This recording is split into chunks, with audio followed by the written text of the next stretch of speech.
തൃശൂരിൽ പോലീസിനെ ഗുണ്ടകൾ ആക്രമിച്ചു. മണ്ണുത്തി നല്ലങ്കരയിലാണ് സംഭവം. ഇന്ന് പുലർച്ചെയായിരുന്നു സംഭവം. അൽതാഫ്, അഹദ് എന്നിവരുടെ വീട്ടിലായിരുന്നു പാർട്ടി.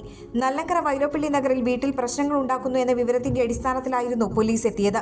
തൊട്ടടുത്തുള്ള വീട്ടിലെ സ്ത്രീ വിവരം അറിയിച്ചതിനെ തുടർന്നെത്തിയ ആദ്യ പോലീസ് സംഘം ആക്രമിക്കപ്പെട്ടതോടെ രണ്ടാമതെത്തിയ പോലീസ് ജീപ്പും ആക്രമികൾ തകർക്കുകയായിരുന്നു. മണ്ണുത്തി കൺട്രോൾ റൂം വാഹനവും പോലീസുകാരെയുമാണ് ഗുണ്ടാ സംഘം ആക്രമിച്ചത്. സംഭവത്തിൽ 6 പേർ പോലീസ് കസ്റ്റഡിയിലാണ്. 2 കൊലക്കേസിൽ പ്രതിയായ ബ്രഹ്മജിത്ത് ഉൾപ്പെടെയാണ് പിടിയിലായത്.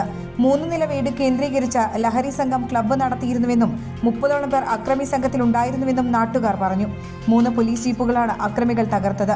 ആക്രമണത്തിൽ പരിക്കേറ്റ 4 പോലീസ് ഉദ്യോഗസ്ഥരെ ആശുപത്രിയിൽ പ്രവേശിപ്പിച്ചിരിക്കുകയാണ്. Grade SI Jayan, senior CPO Aju, CPOമാരായ ഷനോജ്, ശ്യാം എന്നിവർക്കാണ് പരിക്കേറ്റത്.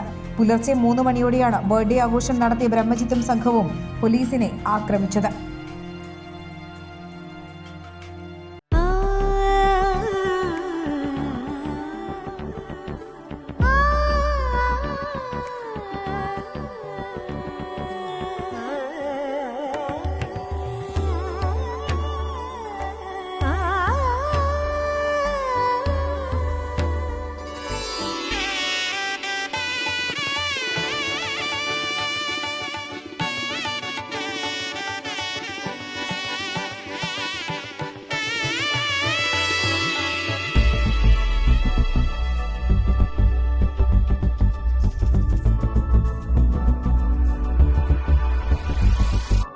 മനം കവരും സ്വർണ്ണ വജ്രശോഭയിൽ മനോഹരമായ ഡിസൈനുകൾ, ലൈറ്റ് വെയ്റ്റ് ആഭരണങ്ങളുടെ മികച്ച കളക്ഷൻസ്, 3 പതിറ്റാണ്ടിലേറെ പാരമ്പര്യത്തോടെ മുഗൾ ഗോൾഡൻ ഡയമണ്ട്സ്, തൃപ്രയാർ 3 പീടിക.